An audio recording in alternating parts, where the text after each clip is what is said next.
Достар, бүгін бізде сорпа жасайын деп жатырмыз. Осындай құрт сүйектерімізді, еті жоқ. Шашлыкқа кетіп қалған еттері. Осында сіңіріңіз бар. Одан күшті тамақ жасайтын боламыз.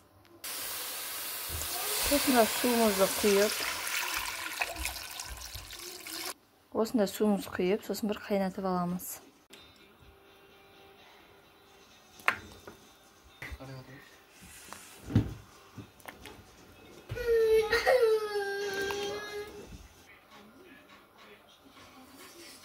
Құйып алып, болгарский бұрыштарымызды, қызыл бұрыш, көк бұрыш, чеснокты, пияз, осының бәрін бір салып аламыз. Оған тұз салып, сосын қуырамыз.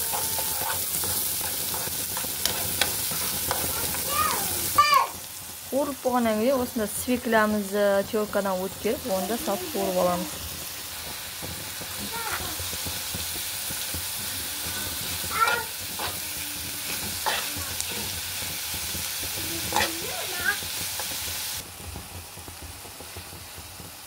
Осындай жақсылап қуырып болғаннан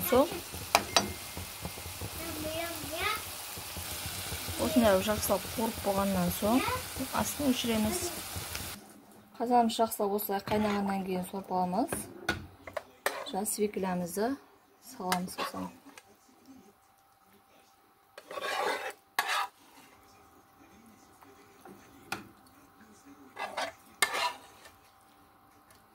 Өте полезный тамақ. Дәмді.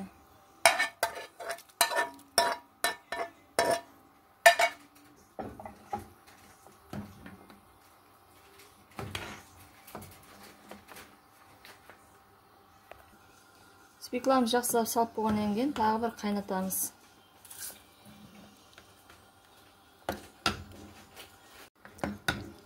Осы сорпамыз кішкене қайнағаннан кейін укропымызды саламыз.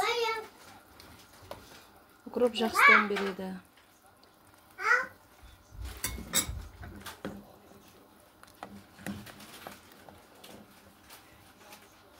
Достар, сорпамыз дайын болды. Осындай өте күшті, дәмді. Еттеріміз жақсы піскен. Тек ас болсын деймін. Үй жағдайында жасап көріңдер. Комментария жазып, лайк басып қойыңдар. Сіңлілері де жақсы піскен.